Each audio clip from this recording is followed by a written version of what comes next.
Assalamualaikum warahmatullahi wabarakatuh. Waalaikumsalam warahmatullahi wabarakatuh. Bismillahirrahmanirrahim. Alhamdulillahirabbil alamin. Wassalatu wassalamu ala sayyidina Muhammadin wa ala alihi wa sahbihi ajma'in, amma ba'du. Selamat pagi dan salam sejahtera bagi kita semua. Yang terhormat Kepala SMP Negeri 1 Salem, yang terhormat Bapak Ibu Guru SMP Negeri 1 Salem. Puji syukur marilah kita panjatkan kehadiran Allah Subhanahu wa taala, karena berkat rahmat dan hidayahnya kita dapat berkumpul dalam keadaan sehat walafiat. Salawat serta salam semoga tetap senantiasa dilimpahkan pada junjungan Nabi kita Muhammad sallallahu alaihi wasallam. Izinkan saya selaku pembawa acara di sini akan menyampaikan susunan acara hari ini. Yang pertama, pembukaan. Yang kedua, sambutan dan pengantar dari kepala sekolah. Yang ketiga, pemaparan materi tentang diseminasi budaya positif di lingkungan sekolah.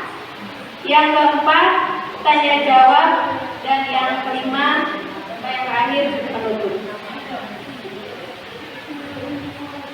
Marilah kita buka acara ini dengan bacaan basmalah bersama-sama. Bismillahirrahmanirrahim. Kemudian yang kedua, mengenai sambutan dan pengantar dari kepala sekolah, waktu dan tempat saya persilakan. Assalamualaikum warahmatullahi wabarakatuh. Yang kami hormati calon guru honorer Bapak Handoko Utomo,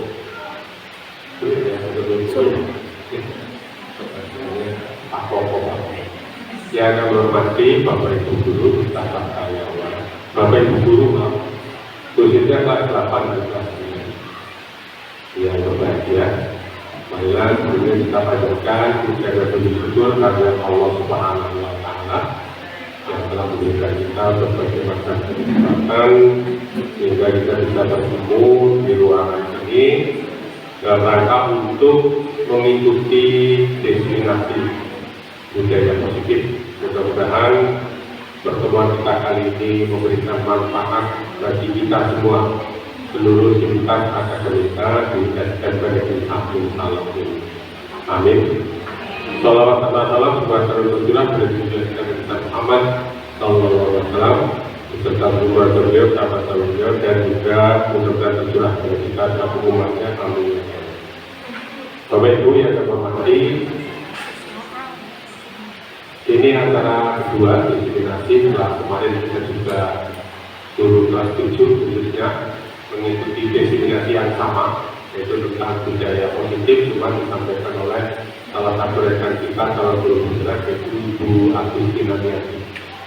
Nah, untuk kali ini kita akan mengikuti paparan dari salah guru besar juga di sekolah kita, yaitu Pak. Bapak Ibu yang saya hormati, walaupun ini tidak bisa diikuti oleh semua guru kelas 8 dan kelas 9, namun saya berharap pertemuan kali ini bisa memberikan wawasan kepada Bapak Ibu semua. Minimal membuka cakrawala berpikir kita semua tentang pendidikan di masa ini. Nah, karena kita hidup di masa ini, bukan hidup di zaman dulu, maka pola pikir kita, wawasan berpikir kita juga harus mengikuti masa kekinian, ya. Sudah bukan waktunya lagi kita mengatakan dulu tak seperti ini, dulu waktu saya sekolah seperti ini. Itu sudah tidak berlaku lagi. Yang berlaku adalah masa kekinian. Informasi-informasi terbaru yang menyangkut kependidikan, ya sekaranglah tahapnya. Ya. Jadi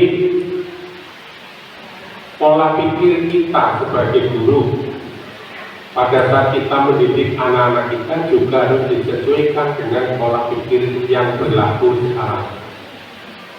Salah satunya nanti adalah tentang budaya positif, Bapak Ibu. Di mana budaya positif ini merupakan salah satu materi yang ada di platform Merdeka Mengajar, yaitu modul 14 ya Pak. Modul 14 budaya positif. Ya. Nah, ini nanti tolong diikuti dengan sebaik-baiknya, Bapak Ibu. Ya. Yang penting lagi adalah mari kita implementasikan apa yang nanti didapat dalam proses pembelajaran yang dilakukan oleh Bapak Ibu guru semuanya. Kemudian juga diberlakukan pada saat kita bercengkerama bergaul dengan siswa, dengan sesama guru, ya. Karena sekarang paradigmanya sudah berubah. Ya. Jadi yang kami harapkan dari acara ini nantinya adalah ini diimplementasikan.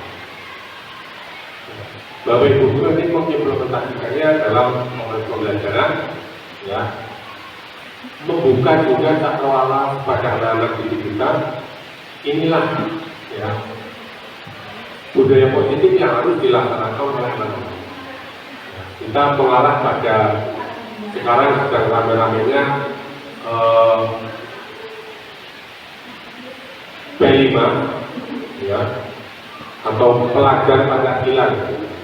Ya, sehingga nanti ini salah satu, kira-kira salah satu dari dimensi pelajar Pancasila, yaitu budaya positif. Kalau kita melihat hasil dari asesmen nasional kemarin, Bapak Ibu, ini mohon untuk dicatat bersama. Hasil asesmen kemarin itu untuk literasi kita sudah mencapai kompetensi minimum di atas sedikit. Yang kurang adalah numerasi kita masih di bawah. Kemudian yang juga saya soroti adalah kualitas pembelajaran, Bapak Ibu. Tolong itu diperhatikan. Kualitas pembelajaran, walaupun ini hasil dari asesmen nasional kemarin, Bapak Ibu, yang hasil dari anak-anak kita pada saat itu ANBK, asesmen nasional. Ya, ini hampir rata-rata di tiap sekolah ini kualitas pembelajarannya masih mengalami distorsi. Distorsi ini kalau istilah yang ini ya kehilangan arah, Bapak Ibu. Jadi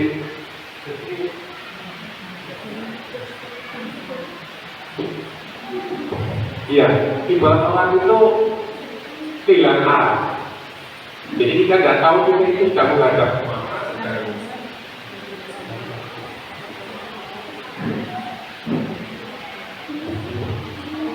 Ya, jadi mengalami disorientasi.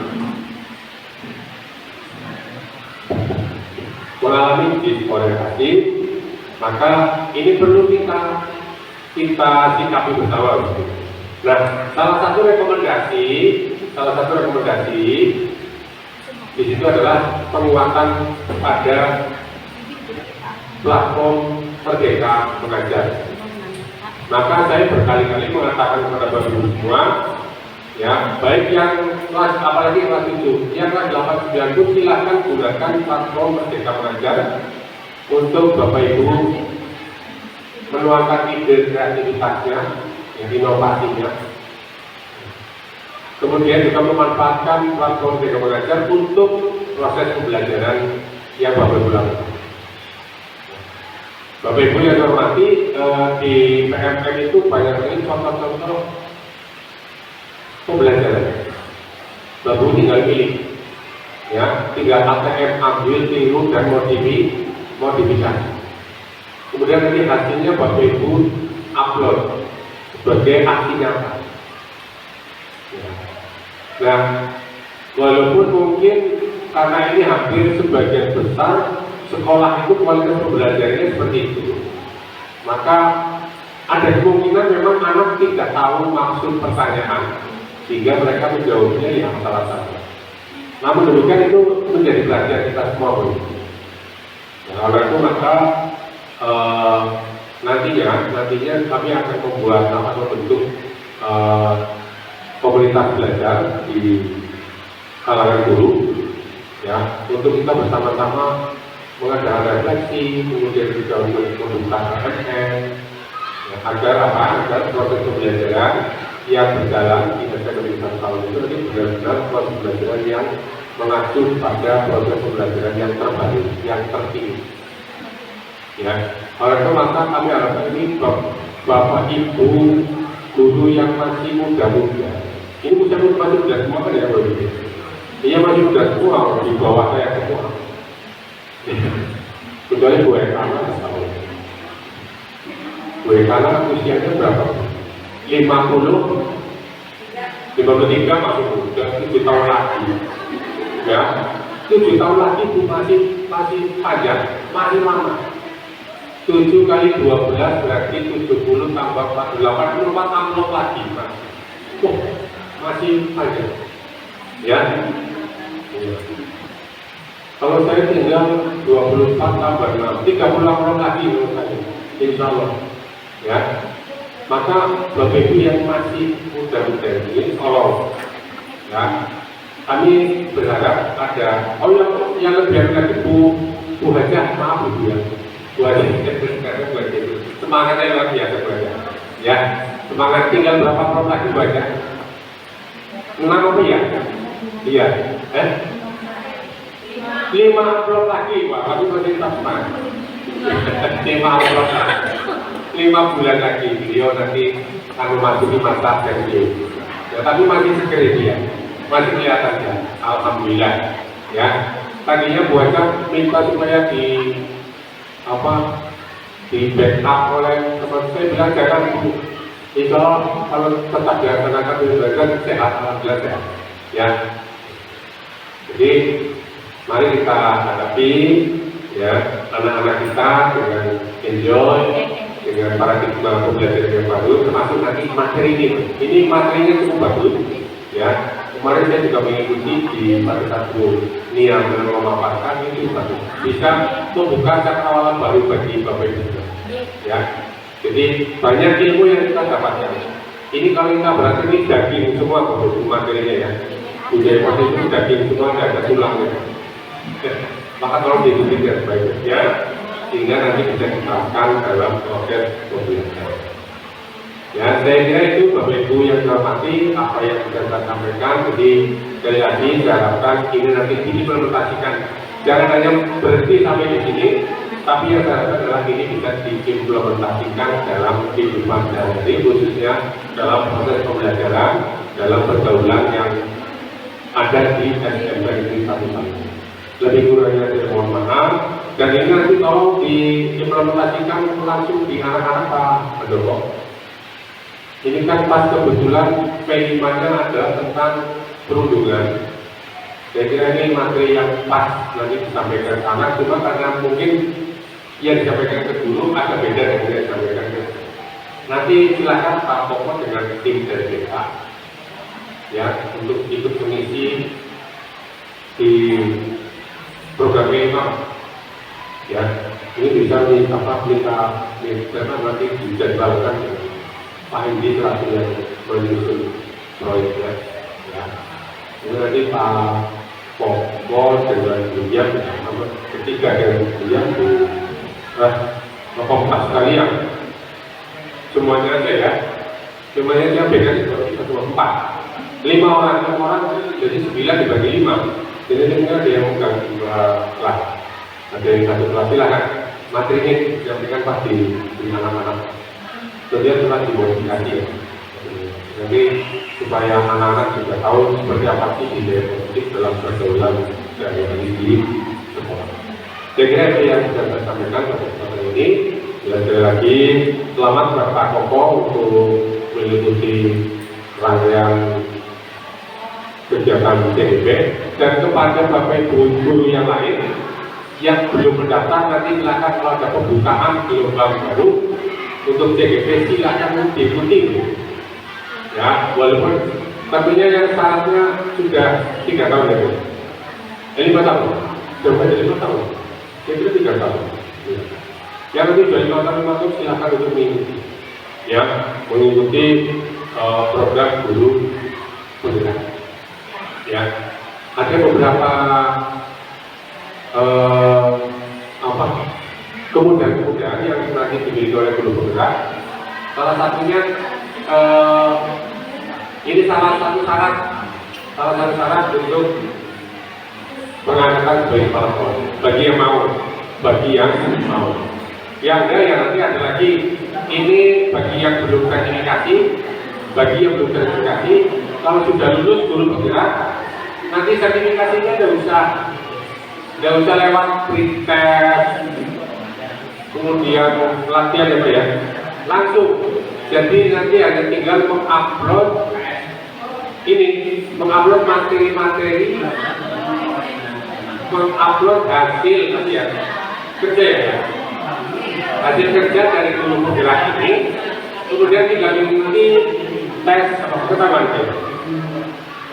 ya, uji pengetahuan sudah selesai. Jadi tidak usah seperti buku umum ya Bu ya, sampai jungkir balik itu ya. Nanti silakan diikuti lah ya, silakan diikuti.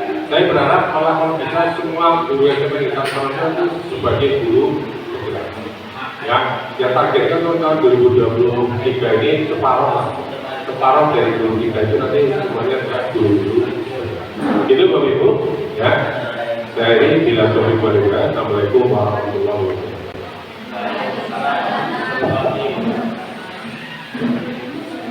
Terima kasih atas sambutan dan pengantarnya dari Bapak Kepala Sekolah. Kemudian acara selanjutnya yaitu pemaparan materi diseminasi budaya positif di lingkungan sekolah, khususnya di SMP Negeri 1 Salem, yang akan dipaparkan oleh Bapak Handoko Widodo. Program tempat dipersilakan.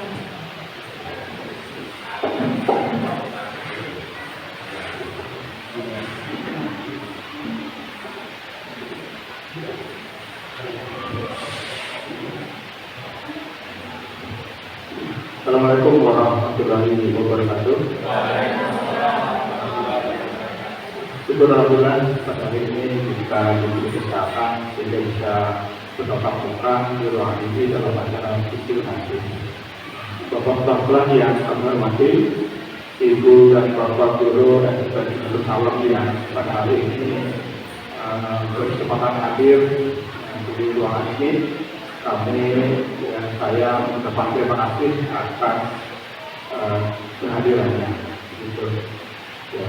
Salawat dan salam semoga tercurah kepada Tuhan kita Nabi Muhammad SAW. Bapak dan Ibu, hari ini saya akan melaksanakan salah satu kegiatan di Guru Penggerak, yaitu diseminasi modul 1.4. Jadi modulnya namanya budaya positif.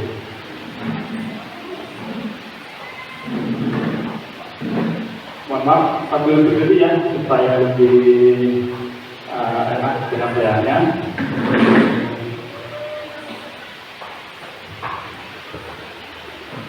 Dan ini acara kita hari ini adalah diseminasi modul 1.4 budaya positif dalam rangka pendidikan guru penggerak angkatan 7. Ini perkenalan, insya Allah sudah tidak asing lagi. Ambilkan foto ya, jadi foto sudah ketemu siapa gitu. Statusnya tunggu. Baik,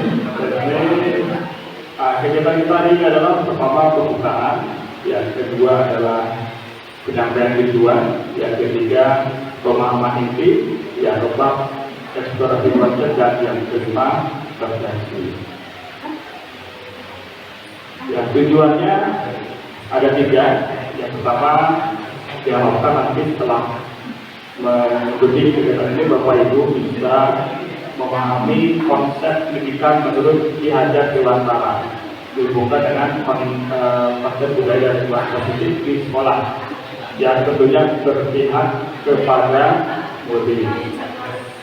Yang kedua, tujuannya adalah nanti Bapak Ibu bisa melakukan evaluasi dan refleksi tentang praktek disiplin positif di lingkungan sekolah.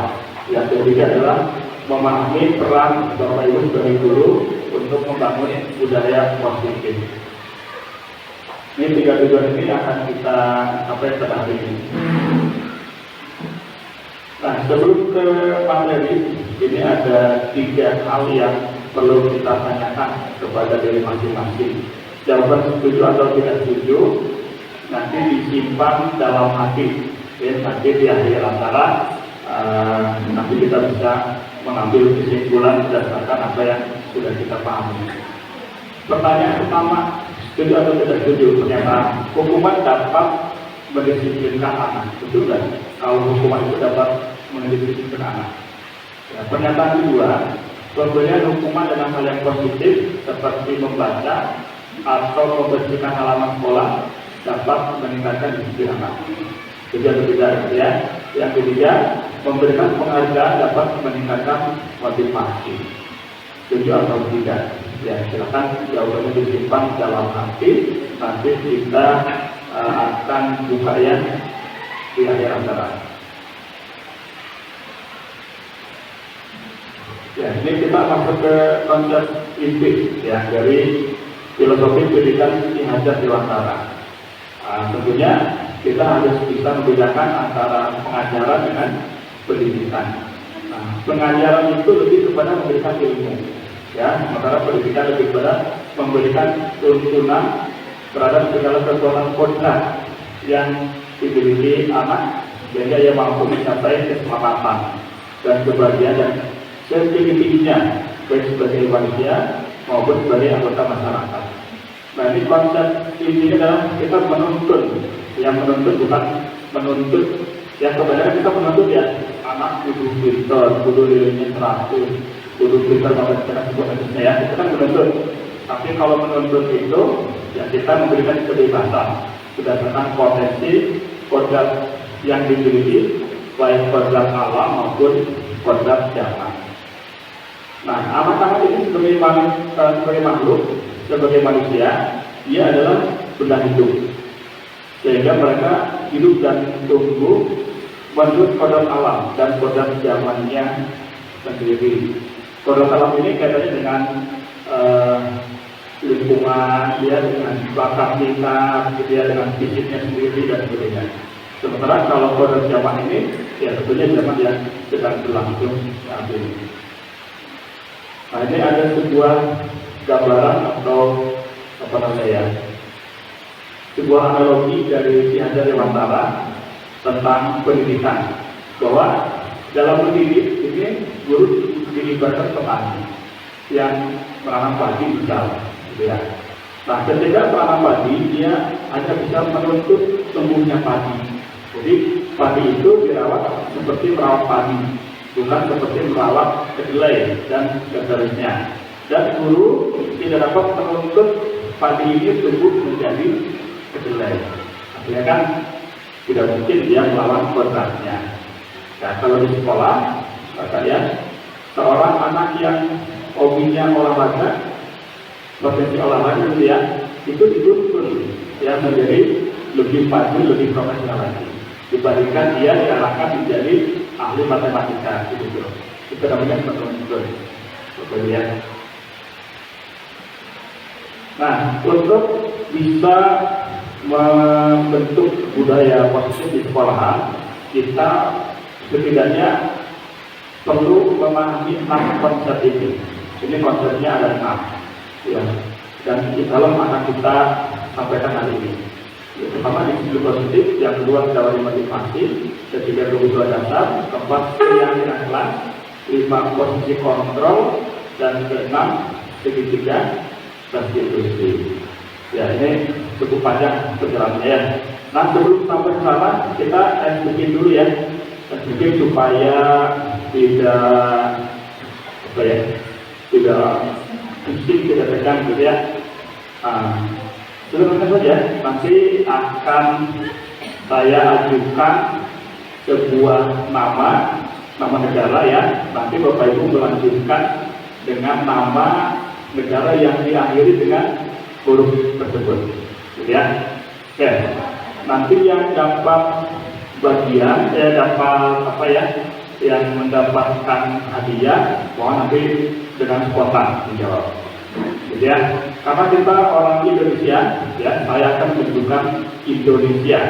Berarti akhirnya silakan Bapak Ibu cari negara dengan huruf A di depannya. Siap ya? Siap. Ya, belakangnya nanti sebagai awalan dari negara yang akan diberikan. Oke. Coba dulu ya. Yang paling muda dulu deh, yang muda ya, yang paling sepuh dulu ya, berkesempatan. Indonesia. Amerika. Coba, saya Amerika. Saya meminta bantuan untuk lima kepala sekolah. Amerika. Satu saja Pak. Dilempar ke siapa Pak? Dilempar ke siapa? Lempar. Satu orang nanti melanjutkan nama tersebut. A ya, Amerika. A. Argentina. Argentina. Ya, saya ini ke siapa Pak? Pak Bro. A lagi Pak. Australia. A lagi. Nah, ke siapa Pak? Siapa nama siapa? Oh, bulannya. Ya, sudah nih. Argentina A. Italia. Iya, oke. Berarti di depannya ya. Amerika kan berarti A-nya kan Argentina. Nah, A-nya tuh jadi negara lagi. Huruf depannya A.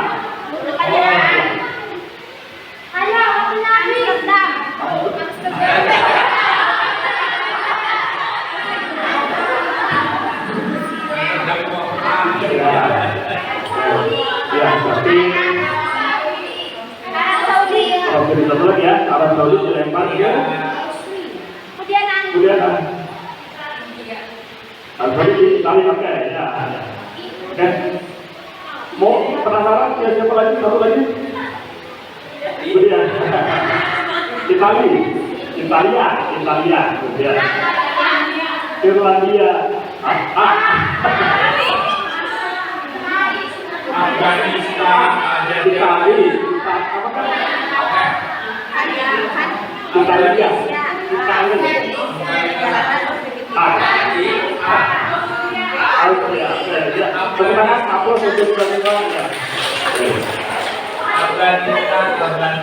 Berarti masih fokus ya Bapak ya, kecuali tadi Ibu Reni yang menginginkan putranya di rumah mungkin ya. Ibu Reni, halo, sudah fokus? Ya. Ya, baik, 6 konsep ini yang akan kita bicarakan. Ya, meskipun tidak secara detail, nanti bisa kita lanjutkan diskusinya di lain waktu. Ya, disiplin positif ini ada perubahan paradigma, gitu ya. Jadi ada sesuatu, ada pergeseran lah, gitu ya. Keyakinan, ada pergeseran pengetahuan bahwa dulu ya guru itu punya ilusi bahwa guru dapat mengontrol murid. Jadi guru itu bisa mengarahkan, bisa membentuk, gitu ya, bisa memaksa dan seterusnya. Ya, itu berarti ilusi, gitu ya, terutama dalam hal kedudukan disiplinan. Kemudian yang kedua, ilusinya adalah kritik itu membuat kritik yang membuat orang bersalah dapat menguatkan karakter. ini juga ilusi. Jadi ya, kritik itu justru akan membuat seseorang itu sakit hati. Ya, ketika orang sakit hati justru akan melawan. Ya, ketika melawan tentunya dia tidak akan mengikuti apa yang diberitakan oleh pengkritik, gitu ya. Nah, ini akan lebih baik dengan apresiasi, gitu ya, dengan cara dipuji, gitu ya, dengan cara ditunjukkan kehebatannya, gitu ya. Ketika sudah terafirmasinya, kita bisa mengatakan dengan mudah, gitu.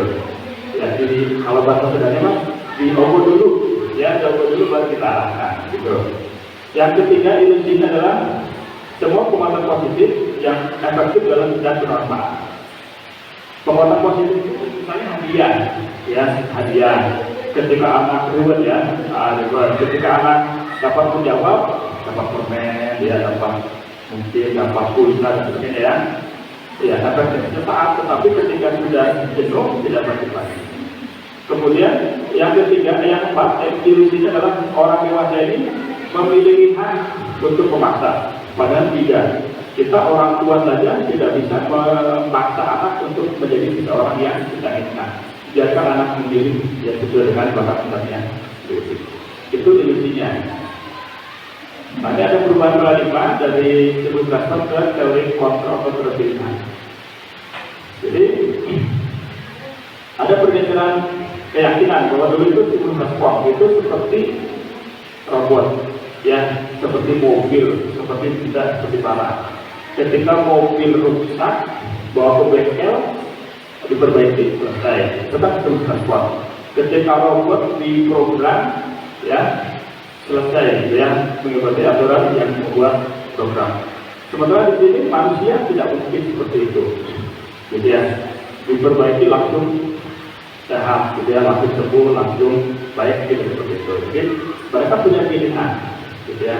Nah, kita di sini yang dulunya kita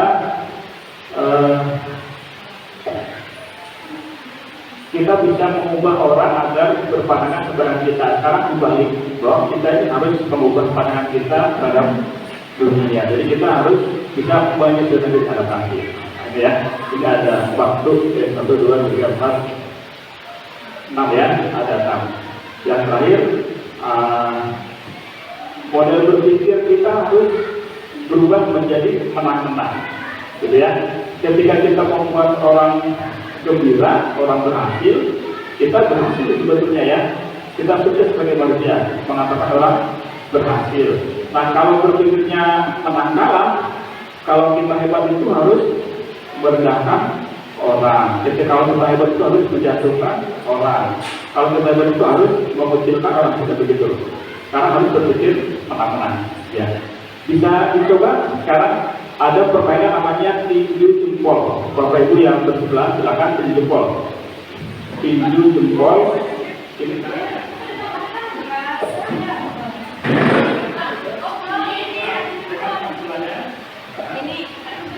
bentar Bu dengan Bu Desi yang seperti ini orang mau tarik-tarikan. Ya sebelah mana? Nah, nanti aturannya yang jempolnya di atas itu yang menang. Silakan hitung berapa kali jempol di atas itu menang. Tinju jempol. Silakan. Sebanyak mungkin. Waktunya 1 menit. Silakan. Ya, silakan. Ya. Ya. Ya. Secepat mungkin. Ya. Jadi kan ini kan bisa. Nah. Ya. Yang di atas itu menang. Udah, dihitung ya, berapa menangnya ya? Ya, oke. Ya, ya, terima kasih. Hari ini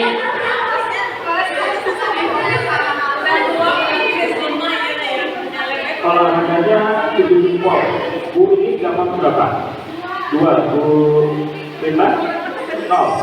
Ya. Bu Dian dapat berapa? 0. Bu Diana? 3. Farid itu dapat berapa? 0. Farid itu 5 ya? Oke. Ada yang draw, masing-masing 5, masing-masing 10. Ada nggak? Yang masing-masing 10 ada nggak? Ya. Kalau 1 menit kan 60 detik ya. masing-masing 30 bisa loh sebetulnya. Caranya bagaimana? Gantian paripurna ya, paripurna gitu ya. Nah itu kan namanya berpikir menang ya. Nanti paripurna dengan marahnya ini gantian. Nah kita masing-masing 30 ya, bisa 30. Karena berpikirnya tenang-tenang ya, tenang-tenang gitu. Ya, jadi itulah ya, kita tidak harus berkompetisi gitu ya, harus berkooperatif ya, bekerja sama gitu ya. Itu artinya berpikir tenang-tenang. Ya, maaf ya, sekarang sudah berganti paradigmanya, tidak menang kalah ya, tapi menang. Jadi semuanya itu menang. Ya, tidak, artinya kita menang itu tidak mengalahkan orang, ya, sama-sama menang, ya. Tidak ada keberpihakan, ya, begitu. Jadi itu paradigma yang baru, kita harus pada itu. Nah, ketika dengan anak, ya, ketika menangani masalah anak itu ya, tidak harus dengan bahasa kita jangan sebagai dari ngomong, sampai orangnya keluar. Kamu sih, gitu ya, orangnya jadi tidak perlu, ya. Jadi menang-menang anak merasa dimanusiakan, kita juga tidak perlu keluarkan energi yang banyak, gitu ya. Itu menang-menang. Maka ini harus dipahami oleh kita semua. Jadi paradigma baru ya, ini saya kira nanti bisa dibaca lebih lanjut. Ini dari contoh seperti ini, yang apa lebat. Nah, lanjut ke makna disiplin. Disiplin itu pada awalnya itu artinya belajar. Ini pada zaman Sokrates dan Plato, ya. Tetapi kemudian di Indonesia, di kita, disiplin itu adalah pergeseran makna. Ya, tentunya karena pengalaman kita coba dulu, gitu ya. Ketika disiplin itu harus dengan hukuman, dengan sanksi, gitu ya, dan seterusnya. Sehingga ketika mendengar kata disiplin itu alergi. Disiplin itu kan sebetulnya tidak menyenangkan. Ya, karena ada hukuman. Dan sebetulnya tidak, sebetulnya. Jadi disiplin itu adalah bisa mengarahkan dirinya untuk hal-hal yang baik, gitu ya. Nah, kemudian nilai kebajikan universal. Ini nilai yang diterima di mana saja. Misalkan kejujuran, mandiri itu kan bisa diterima di mana saja. Tanpa membedakan bahasa tersebut dan budaya. Baik, ini tujuan akhir dari IKM ya, implementasi kurikulum merdeka. IKM ya, ini adalah terbentuknya siswa yang memiliki profil pelajar Pancasila. Jadi tugas kita sebagai guru di kurikulum merdeka itu sebetulnya membentuk profil pelajar Pancasila. Ada 6 ya, seperti bertakwa, mandiri, bernalar kritis, berpemikiran global, gotong royong dan kreatif. Nah, kira-kira dari kelima ke 6 ini mana yang sudah kita laksanakan sebagai guru kepada siswa? Apakah sudah melatih kemandirian? Apakah sudah bernalar kritis dan sebagainya? Nah, ini ya, ini PR kita bersama. Ya, kita bisa berlatih untuk mewujudkan ini. Nah, berikutnya teori motivasi hukuman dan penghargaan dan restitusi.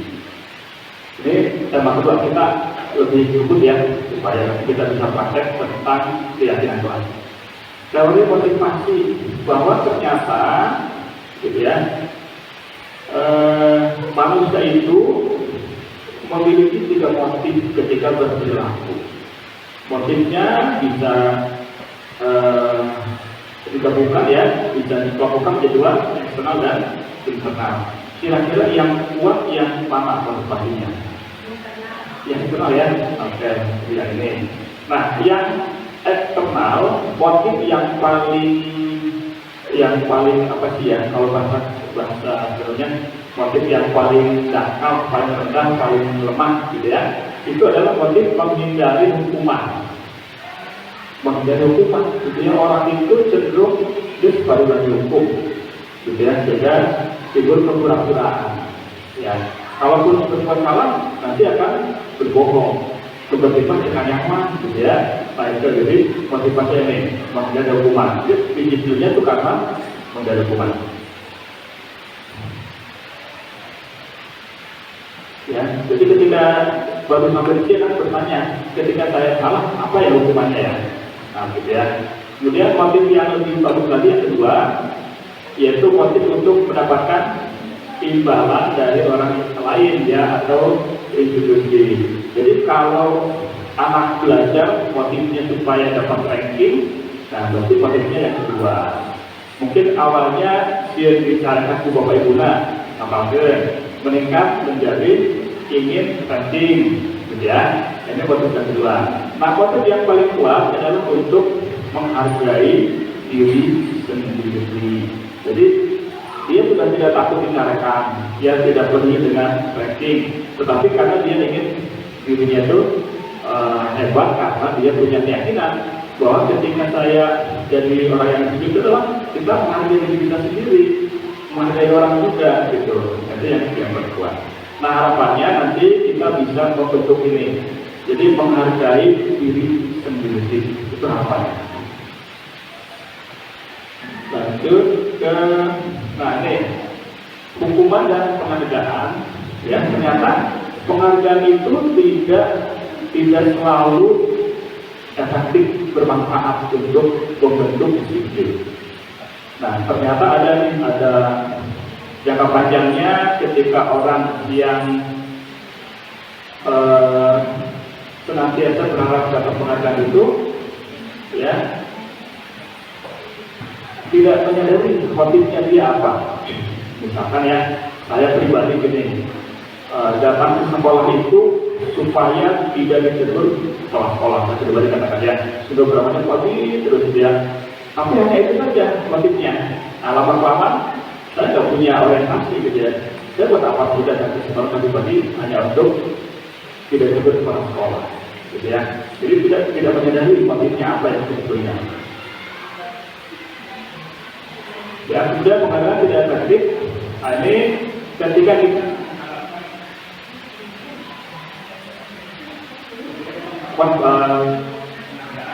kemudian kita bisa penghargaan, kita akan coba dengan kondisi karena kalau kita sudah penghargaan, kita bisa dikatakan tidak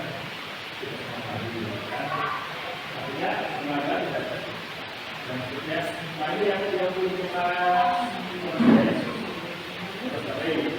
bahwa penghargaan itu bisa berusaha hubungan dan kemudian jumlah kita punya anak ya baru ya ketika muncul dia ikut kira-kira masalah laki yang sudah gimana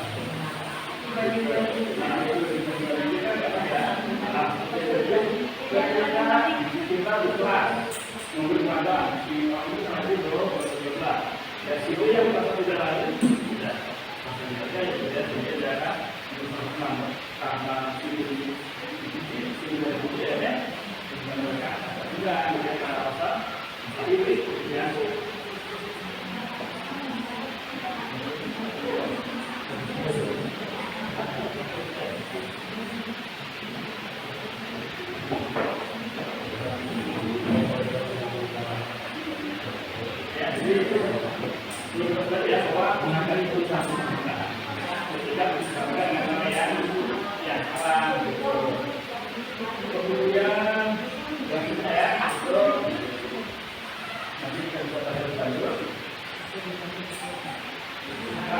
dibandingkan dengan hadiah, ternyata lebih efektif apresiasi. Ya, sebenarnya, ya, dulu kalau misalkan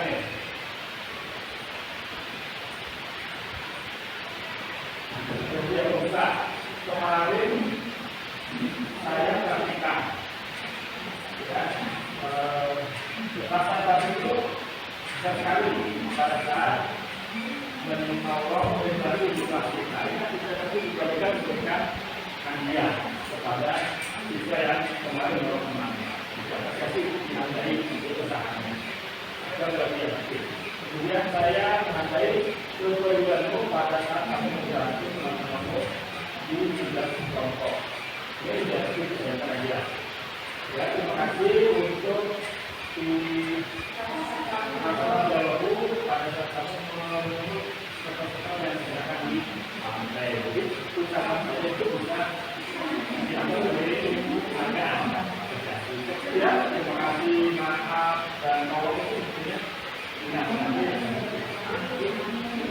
Ya, terima kasih sekali ya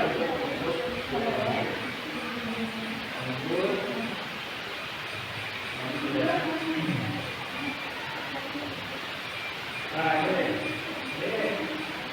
ada perbedaan antara hukuman dengan konsekuensi. Ya mungkin ada yang pernah melakukan ini, dia minta sekali, hari cuma diberi lapangan saja dua kali karena terlalu kan di sekolah itu ada ada ya. Nanti semua deh. Jadi artinya kita selama ini ternyata itu lupa tidak ya kemudian yang berikutnya murid diminta untuk push up juga sekali karena sudah menggunakan kaitannya masih push up apa ya kayak itu tadi ya karena kalau sudah tahu masih kemudian yang keempat itu adalah konsekuensi yang bersifat membandingkan kapasitas tempat yang telah pada KKN dibandingkan produk yang masuk kesalahan organisasi ya dan seterusnya. Nah kalau perbedaan kita adalah ketika hukuman itu tidak ada kaitan dengan kesalahan itu hukuman, tetapi ketika organisasi itu sanksinya itu ada kaitan dengan kesalahannya. Kalau bukan apa tidak jelas. Nah kalau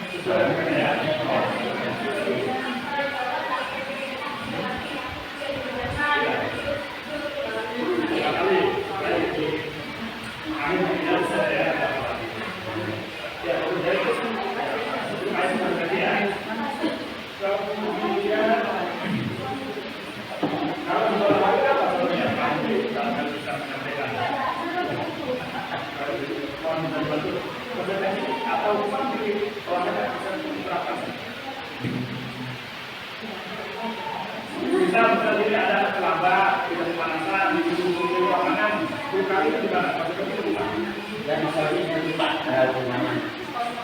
Itu bisa tidak ada dengan masalah olahraga.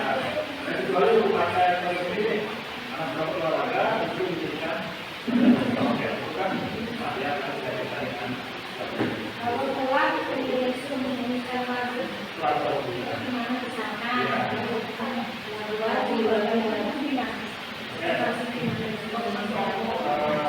bisa ada kita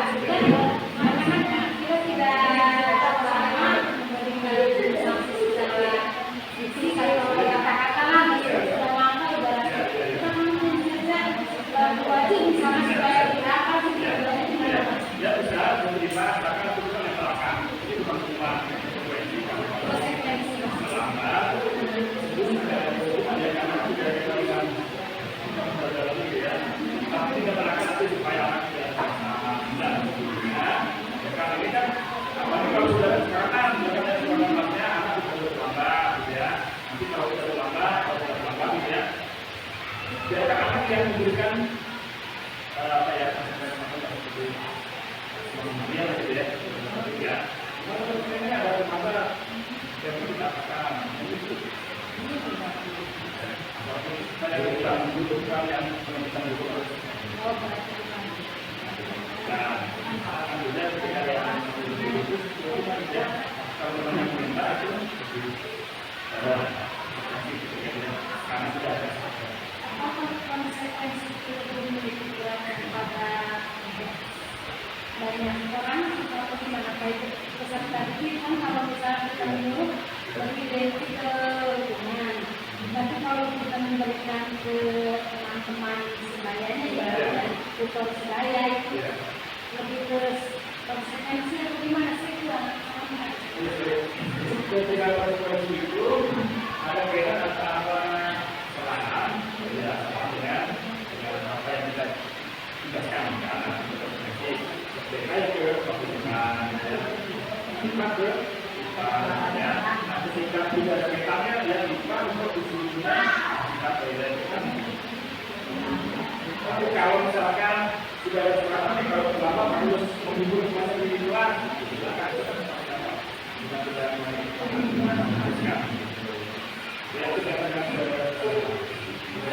jadi kalau semua itu menyatukan, dia memalukan antara kita dan dua efek kemudian perasaan. Jadi Nah, kali ya, karena saya akan mengajar bahasa Indonesia. Jadi bahasa Indonesia itu ada keterampilan yang membenarkan tidak sekarang membaca.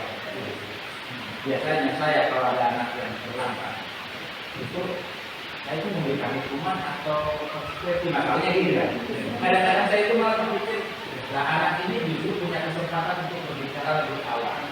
Nah makanya saya bilang, saya suka menyuruh, silahkan kamu buka dengan salam, ditutup dengan salam, ceritakan bagaimana kronologisnya sampai kamu terlambat. Ya itu konsekuensi juga ada kita dengan misalkan menciptakan seperti kejadian bisa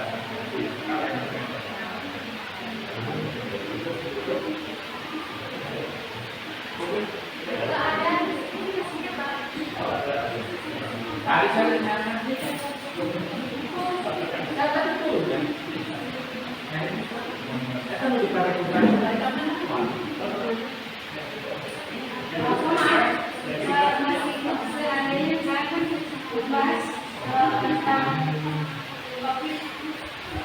kebahagiaan kebetulan memang sekarang telat.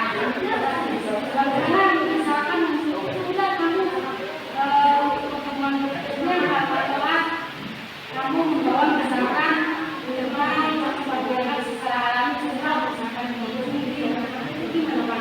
Termasuk kamu itu misalkan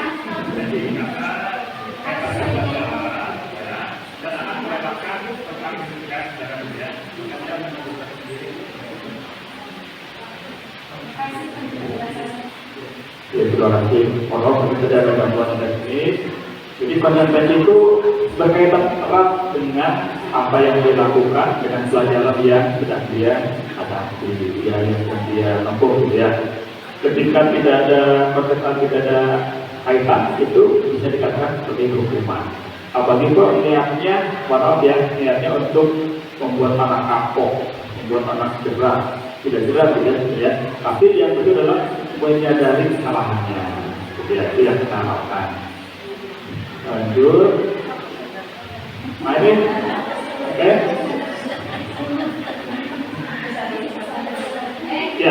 Ya, karena setiap orang punya masa masing-masing ya. Sekarang nggak sadar, besok SMA, oh iya dulu dia betul ya memberi konsekuensi ini, ingat kemudian gitu ya, dan sebagainya. Jadi ketika dia sudah punya waktu untuk menyadari, itu akan lebih berkesan dibandingkan dihukum.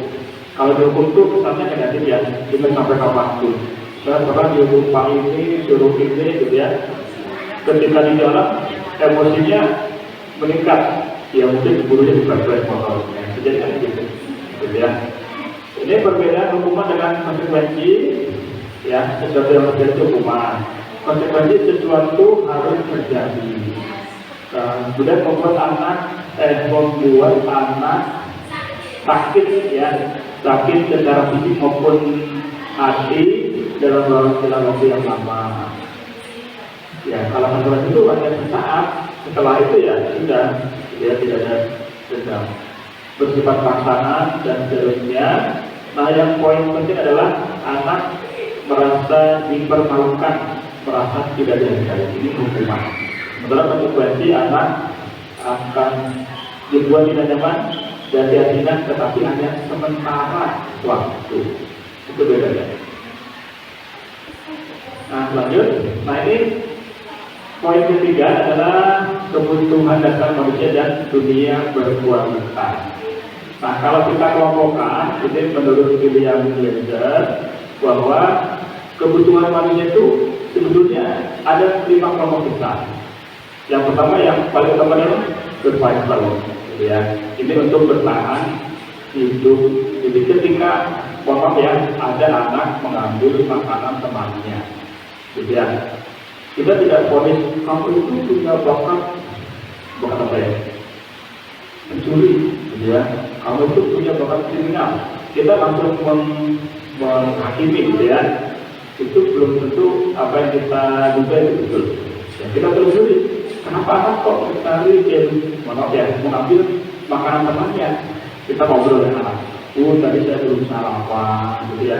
Karena ibu saya itu nggak punya beras, dan sebagainya ya. Kita saja nggak betul anak kita dalam mencuri. Tentu tidak ya, karena adalah dia untuk mempertahankan hidupnya. Kalau dia tidak makan, bisa pingsan. Dia bahkan bisa kemudian meninggal dunia. Dan jadi satu peristiwa itu bisa diwakili oleh 5 kebutuhan ini. Gitu ya. Ketika ada anak di kelas diajar kemudian nyanyi, gitu ya, itu bukan berarti dia melawan guru. Bisa jadi dia bosan, bisa jadi karena guru cara mengajarnya monoton, gitu ya, dan sebagainya. Nah, ini 5 ini bisa saling bertukar, yang munculnya itu tidak selalu bersamaan. Ini ada sebuah contoh, juga seorang anak kelas 3 SD, begitu tiba di rumah, sepulang dari sekolah, menangis dan malu pada ibunya bahwa dia benci pada Gurani. Oh, untuk bukan Gurani ya, ini Gurani. Gurani ya. Gurani ini, saya jawaban tidak. Ibu guru bilang, aku tidak boleh bersenandung sewaktu mengerjakan tugas. Katanya kelas harus tenang dan tidak ada suara. Kan tidak dulu jadinya, gitu. Itu kan anak mengadu orang tua. Nah, itu motifnya adalah membutuhkan ketenangan. Kira-kira kalau Bapak Ibu sebagai Gurani, apa tindakan berikutnya? Kita ibunya lapor dulu tadi, ya tidak lapor saya cerita bahwa tadi ini. Kira-kira besoknya nih, apa yang dilakukan? Kira-kira sambil nyanyi, gitu ya. Oke, itu versi dia boleh sambil nyanyi, gitu ya. Ada yang lain? Asal yang menanggung temannya dalam hati berarti ya. Gitu ya, dalam hati gitu. Oh, pelan-pelan, oke. Kalau menurut versi guru BK, silakan dikumakin. Ada Bu Devi, atau Bu Yam, atau Bu Devi, Bu Udet. Kira-kira gimana nih kalau menghadapi anak yang begini? Dikumakin gitu ya. Itu anak nangis nih, sampai di rumah lapor ibunya, mengadu gitu ya. Ibunya kemudian menyampaikan ke kita. Kalau besoknya kan harus kita netralkan gitu ya, tidak boleh dibiarkan. Supaya netral lagi gimana ya? Ya, bisa dengan cara memberi kesempatan. Orangnya punya bakat nyanyi ya, tidak ya. Suaranya bagus ya, oke, silakan. Sekarang ibu beri kesempatan untuk menyanyikan sebuah lagu, kan gitu ya. Kan tidak membuat anak gitu ya. Ya, asal bukan lagu dangdut gitu ya, mungkin seperti itu ya. Dan menurut saya, jadi kita harus bisa membaca kebutuhan yang sedang dibutuhkan oleh anak. Bisa ketenangan, bisa kasih sayang, bisa kebebasan, bisa penguasaan, dan juga bisa bertanggung. Nah, berikutnya tentang dunia berkualitas. Jadi kita ini setiap orang itu memorinya memang tidak terbatas, tapi kita tidak mungkin juga menyimpan semua kenangan yang ada dalam kehidupan kita. Jadi kita menyimpan hal-hal yang paling penting ya dalam dunia kita. Jadi kita melakukan dunia berkualitas. Sama dengan jika guru ya, murid juga punya gambaran khusus tentang dunia berkualitas. Kayak bisa teman, bisa suasana kelas, sekolah, guru, dan sebagainya. Nah, supaya dunia berkualitas ya, sekolah itu masuk ke berkualitas. Tentunya sekolah juga harus menyenangkan. Maka kita harus berupaya membuat suasana sekolah itu menyenangkan, sehingga anak itu akan selalu terkenang-kenang, berbayang-bayang dengan zaman sekolahnya, dengan bu ini, dengan pak ini, ya, dengan teman-temannya gitu. Itu akan tahan lama di ingatan jika dia memiliki dengan betul. Oke, ini yang keempat, ini dua poin lagi yang 456. Keyakinan kelas. Ini yang pertanyaannya, kenapa sih kok harus keyakinan kelas, bukan peraturan kelas saja? Pertanyaan kedua, mengapa adanya keyakinan kelas penting untuk terbentuknya sebuah budaya bersih? Dan ketiga, bagaimana mewujudkan sebuah keyakinan kelas yang efektif? Kira-kira bedanya apa antara keyakinan dengan peraturan? Secara sederhananya atau bedanya kira-kira? Kalau keyakinan kayaknya dari diri sendiri dan hati. Kalau peraturan, kadang kalau peraturan itu kayaknya dengan sanksi. Oke, ya. Sanksi dengan hati itu beda yang betul. Oke, ya lain? Barangkali ada yang mau menambahkan? Ya, ini ya, kayak kelas. Sementara ini kita kenalnya tata tertib ya, tata tertib sekolah tiba-tiba ada, sudah tata tertib, harus ini, harus itu, tidak boleh begini, tidak boleh begitu dan seterusnya. Kalau begini maka begitu dan sebagainya. Itu tata tertib atau peraturan. Tapi kalau keyakinan kelas ini agak berbeda. Pertama, ya timbulnya dari dalam, ya dari dalam hati. Jadi kita yakin bahwa kita ini butuh sesuatu di kelas kita, butuh suasana yang seperti apa. Tapi kalau tata tertib itu sudah dibuat dari sana. Siswa tidak boleh ya enggak memaksa dan belum tentu itu sesuai dengan kebutuhan yang ada di kelas. Ya, ini secara sederhana jawabannya begini. Ya.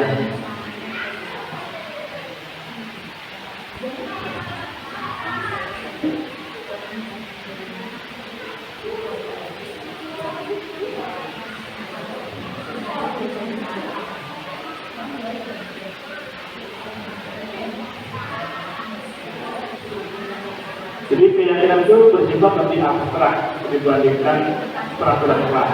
Kemudian bersifat universal, kemudian dibuat dalam bentuk pernyataan yang positif.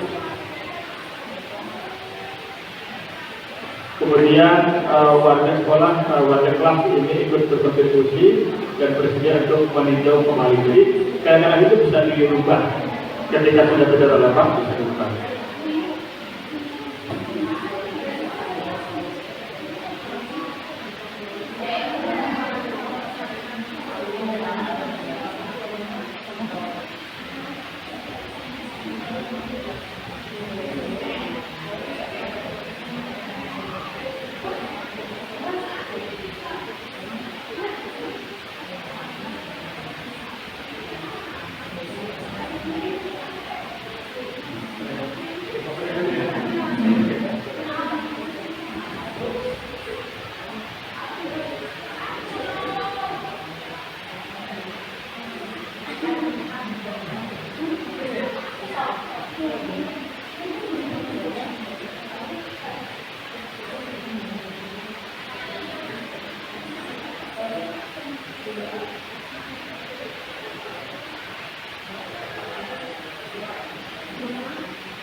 Ya, kalau atas ketidaknyamanannya kita lanjut. Ini perbedaannya ya, kenapa yang kenal adalah mendukung masing-masing. Kemudian kembali ke yang lebih menggerakkan. Ini kira-kira yang mana yang keyakinan, yang mana yang kesepakatan. Ini dua-duanya apa ya? Kesepakatan kelas. Kira-kira yang keyakinan yang mana? Itu ya, jadi saling menyayangi. Ini adalah keyakinan karena bentuknya gampang, kemudian ini oke. Ini segitiga revolusi. Ya, apa yang kita lakukan ini ketika menghadapi anak bermasalah itu kadang-kadang kita lebih menambahkan emosi, gitu ya. Ketika anak yang bermasalah itu anak-anak itu gimana biasanya? Kamu lagi, gitu ya. Guru udah bosan tuh ya kerja kamu dan seterusnya. Sebetulnya itu adalah sebuah tantangan yang harus dihindari untuk menerapkan ketiga revolusi. Jadi ketika anak bermasalah itu kita pertama itu menstabilkan diri kita. Ya lupa orang itu kan karena memang berbuat salah, ya tidak masalah, tetapi harus juga bisa memperbaikinya. Kemudian validasi kebutuhan. Jadi sebetulnya yang kamu apa? Kita mengedit kita untuk kesenangan baru untuk global gitu ya. Nah kemudian yang terakhir adalah menanyakan ya keyakinan. Nah, keyakinan apa yang sudah kamu lakukan? Opa harus menghormati itu yang saya lakukan karena saya mengajak teman saya dengan julukan yang tidak nyaman gitu ya. Itu dulu rencana kamu apa untuk memperbaikinya? Ya dengan cara meminta maaf, dengan cara memperbaiki perilaku saya. Ya, ini segitiga revolusi ya dengan pertama dengan cara habilitas ini yang bisa disampaikan oleh guru. Berbuat salah itu hal yang manusiawi, tidak ada manusia yang sempurna. Bapak Ibu juga pernah berbuat salah. Kemudian kita validasi kebutuhannya. Kamu pasti punya alasan kenapa melakukannya. Hanya anak itu yang pasti punya. Kemudian menanyakan kira-kira apa yang sudah dilanggar oleh anak ketika berbuat seperti tersebut. Nah ini pengalamannya. Setelah mempelajari modul tersebut, saya berusaha menerapkan dalam kehidupan sehari-hari. Pertama, dengan cara memberikan kebebasan yang bertanggung jawab. Ya, kepada anak. Kemudian lebih banyak memberikan apresiasi dibandingkan mengkritik. Dan ketika anak berbuat baik itu yang kita fokuskan ke kebaikannya, bukan kepada kekurangannya. Berubah sebut respon dan saya. Kemudian dari motivasi ini menuntut anak lebih memiliki motivasi personal, menghindari hukuman dan lebih menerapkan konsekuensi, serta menggunakan restitusi untuk penanggulangan siswa. Mengenai kebutuhan dasar manusia, ini kita harus memahami bahwa satu perilaku itu bisa jadi pemicunya banyak. Yang tidak mesti anak itu tidak disiplin atau ingin membuat kesalahan, tetapi memang ada lima kebutuhan dasar manusia. Kemudian proses kontrol ini tentunya kita harus memperhatikan menjadi seorang manajer dengan cara membantu murid mengevaluasi diri dan membuat rencana perbaikannya. Nah ini yang sudah sama adalah menyusun keyakinan kelas.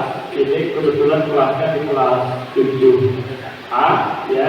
Ini yang saya awal adalah membuka kelas gitu ya, kemudian menyampaikan tujuan pembuatan keyakinan kelas. Kemudian ini membagikan kertas ini ya, domestik gitu ya, di anak nanti akan digunakan untuk menulis apa yang mereka harapkan di kelas mereka. Itu langkah kedua.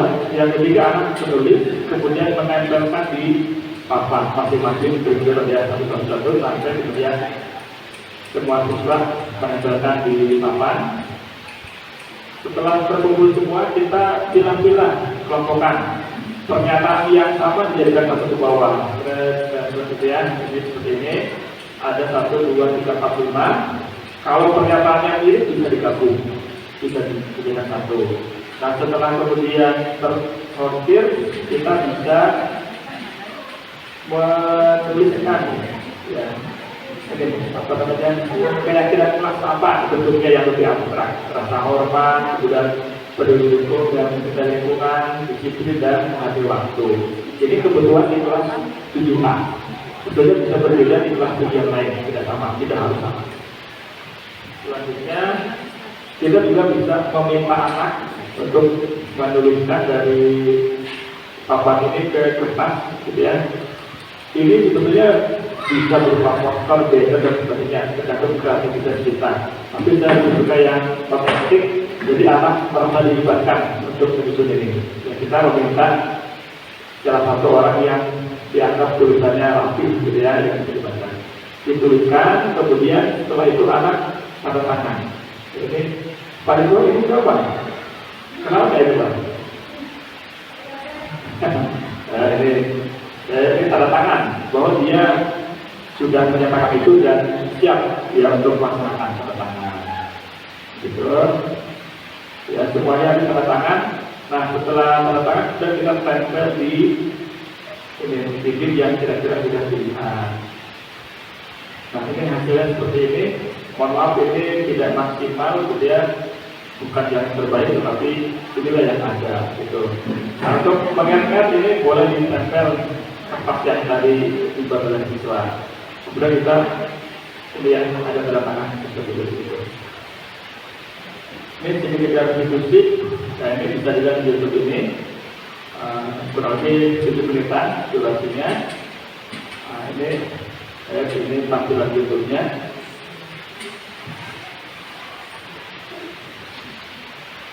Ya, YouTube silakan barangkali nanti ada kesempatan. Ini mutiara ya, mutiara kelas 9 itu ya, mutiara. Nah, ini sebagai modelnya mutiara. Kemudian yang satunya si Royan ya. Nah, terus ya. Nah, setelah masing-masing konstitusi kemudian memberikan tadi minta maaf, gitu ya, dan mereka bersalaman. Oke. Nah, kira-kira setuju nggak kalau hukuman itu dapat mendisiplinkan? Tidak ya. Yang kedua, hukuman yang hal positif membaca memberikan apa dapat meningkatkan disiplin, belum tentu ya, tapi tidak pasti kita disiplin ya. Belum tentu ini hukuman ini bisa membuat anak disiplin, artinya kan tidak tidur. Yang ketiga, memberi pelajaran dapat meningkatkan motivasi. Jadi tidak. Jadi ya, meskipun ya harus tepat bentuk penghargaannya, yang hindarkan penghargaan yang sifatnya fisik, bisa makanan segala macam ya, tapi lebih ke apresiasi gitu. Ya demikian kita simulasi ya, nanti membuat keyakinan kelas ya dari tahapan awal sampai akhir, terutama untuk wali kelas ini sangat bermanfaat, gitu ya. Mohon maaf, bisa minta bantuan Bu Desi untuk masing-masing satu lembar. Jadi pertanyaannya, Bapak Ibu ingin kelas ini seperti apa? Ya, awalnya kan dari keinginan saya, ingin tertib, ingin teratur, ingin segala macam. Gitu, yang sifatnya lebih konkret, gitu.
Maka silakan tuliskan satu saja keinginan di kelas. Soalnya banyak Bapak Ibu adalah siswa atau murid, ya. Kemudian di kelas itu suka ramai, suka datang terlambat siswanya, kemudian suka membuli temannya, maka dia suka kalau berbicara itu menyalakan api, ya. Kalau berubah itu kadang-kadang fisik. Nah, ini seperti apa kelasnya? Kira-kira. Sudah. Satu saja ya, misalkan satu keinginan untuk mewujudkan kelas lebih nyaman dengan cara apa? Kalau di kelas 7 kemarin ada anak yang suka bawa sepatu ke kelas, gitu yang disimpan gitu kan. Ada anak yang ke kelas tidak boleh pakai sepatu, boleh silakan berikan. Kemudian ada anak yang suka diejek dengan nama orang tuanya. Saya ingin orang tua itu tidak diejek, silakan berikan. Dia tidak mengejek nama orang tua.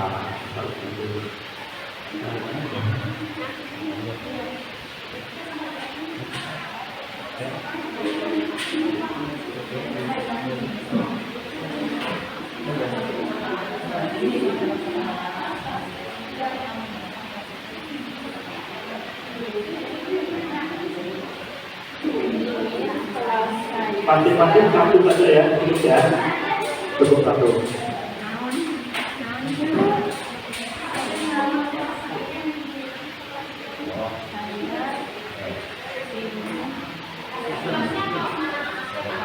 Saya pribadi, jadi gini ya, mungkin lebih bicara ini. Saya itu kok punya masalah di kelas ini, masalah yang ingin saya selesaikan apa? Gitu ya. Begitu ya. Misalkan masalah kuliah, masalah ejek-ejekan, masalah belajar fisik, ya, masalah tidak mengenai teman, gitu ya. Tapi ini saya ingin perbaiki, gitu ya. Saya ingin ini selesai masalahnya. Ya.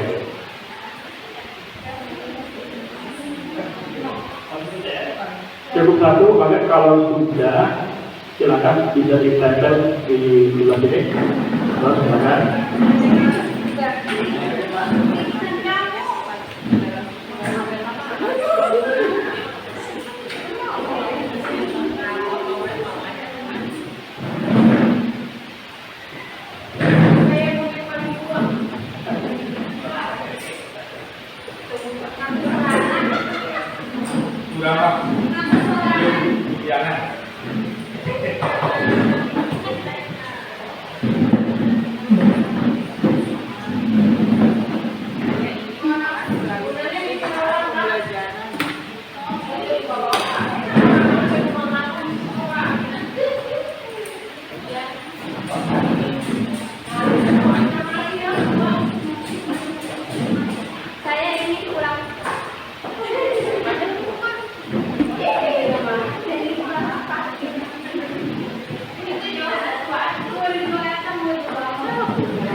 Mohon bantuan ketua kelas dan sekretaris untuk membantu menyortir sesuai dengan kelompok kebutuhannya. Maka iya,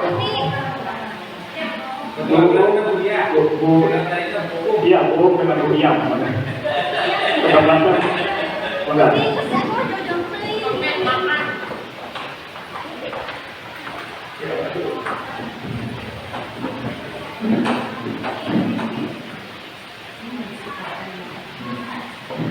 Ya, silakan disortir, disusun atas ke bawah sesuai dengan pernyataan yang sama atau mirip,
Aku mencari pasangan baru kan. Aku lihat.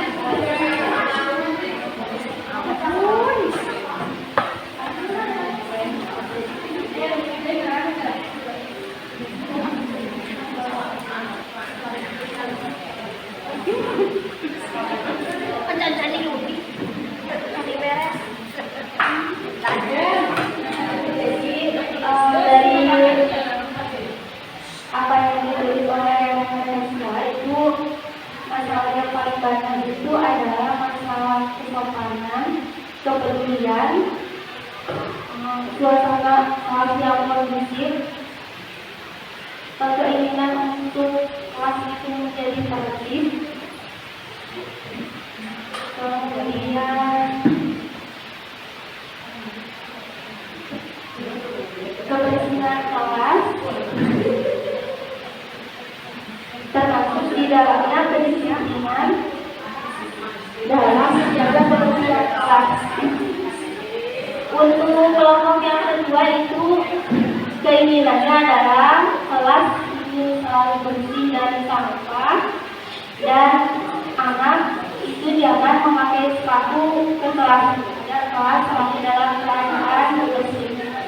Untuk kelompok yang ketiga adalah keinginan untuk saling peduli dan menghormati. Kemudian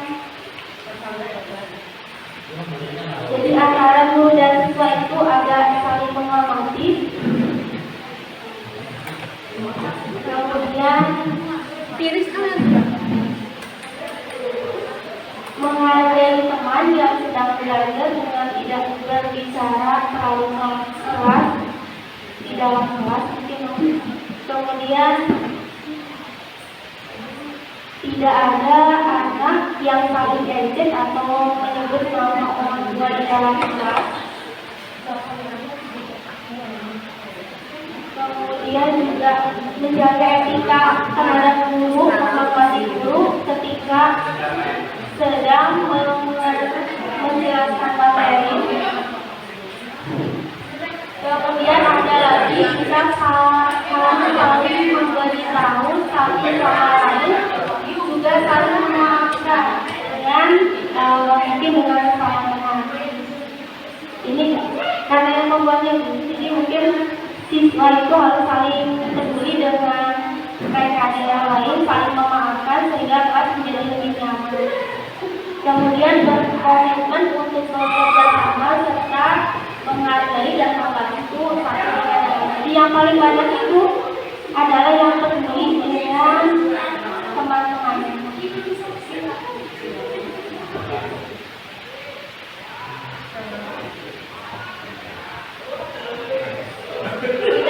Ya, terima kasih atas wawancaranya Bu dengan Bu Yang. Nah, ada 3 kelompok utama. Yang pertama adalah ini rasa hormat kepada orang lain, ya, kelompok pertama itu. Yang kedua adalah kebersihan, ya. Yang ketiga adalah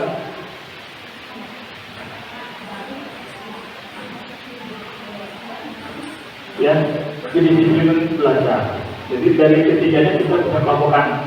Keyakinan kelas pertama yaitu adalah saling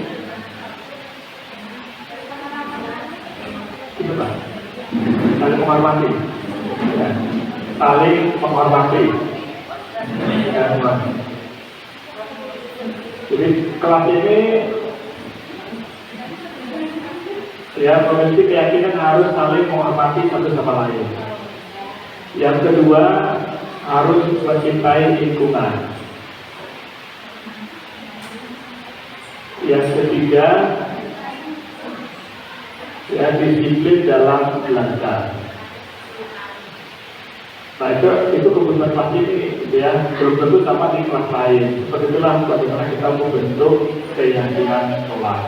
Dan itu nanti kita tempel di dinding pada tangan siswa, termasuk wali kelas. Maka sebenarnya ya caranya ya, dan kita Bapak Ibu dan langsung bisa menerapkan di kelas masing-masing, baik kelas 7, 8 maupun kelas 9. Ketika ada yang melenceng, ingatkan itu loh, menjadi kelas kita harus saling menghormati.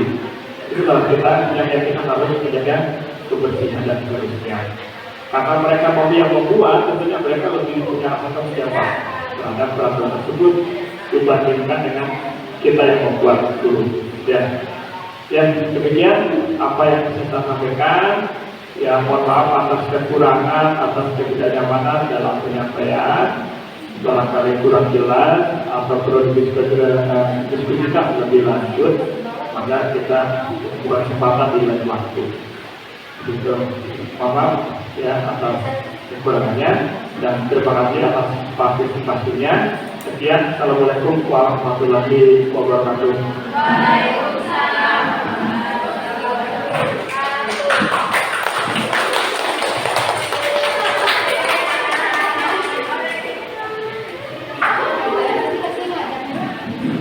Terima kasih atas pemaparannya yang disampaikan oleh Bapak Hartono Wibowo. Semoga apa yang telah dipaparkan dan disampaikan bermanfaat bagi kita semua. Untuk yang terakhir berarti tutup karena acara ini sudah selesai ya Pak, dan waktunya sudah siap. Jadi sebelum kita tutup kita ada lagi yang baca hamdalah lebih bersama-sama. Sekian dari saya. Mohon maaf apabila ada kekurangan.